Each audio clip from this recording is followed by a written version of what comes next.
Nous sommes sur une jeune vigne de 2 ans, à Saint-Maximin, au pied de la montagne Sainte-Victoire. Sur un sol basique, argileux, plus de 25% d'argile. Agronomiquement, on a un sol qui fait au moins 1,10 m, 1,20 m, parce qu'on peut probablement descendre encore, qui contient beaucoup d'argile, qui a une capacité de rétention d'eau très importante, qui a probablement beaucoup de nutriments, donc globalement un potentiel agronomique très intéressant. Mais lorsqu'on regarde plus précisément les choses, on s'aperçoit que, à part en surface, où il a été recréé une structure mécaniquement qui peut être colonisée facilement par les racines, dès qu'on arrive à 7-8 cm, on arrive sur des zones extrêmement dures, extrêmement massives. Il n'y a plus de structure, hormis des gros prismes qui sont séparés par des fentes de retrait dues à la sécheresse. Ces fentes, entre ces gros prismes d'argile, permettent aux racines de passer, mais elles passent toutes au même endroit.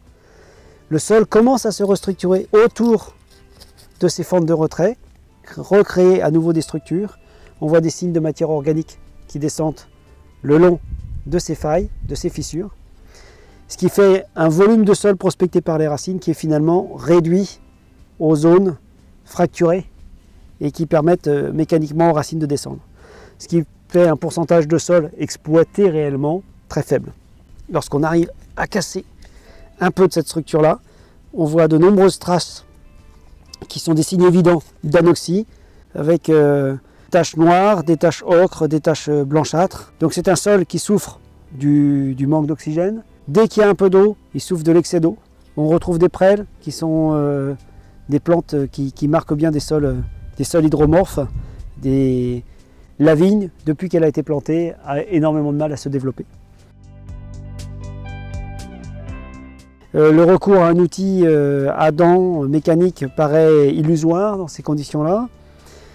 Donc la seule chose qui puisse permettre au sol de se restructurer, c'est des alternances de sécheresse et de temps humide et des alternances de gel, très superficielles ici.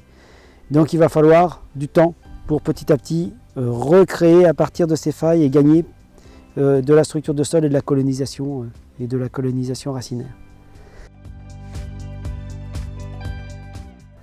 La seule chose qu'on puisse faire, c'est accompagner cette restructuration, essayer de l'accélérer un peu avec les couverts en interrang, avec des plantes fasciculées, racines profondes, et surtout être extrêmement vigilant sur ces aspects de travail du sol dans ce champ.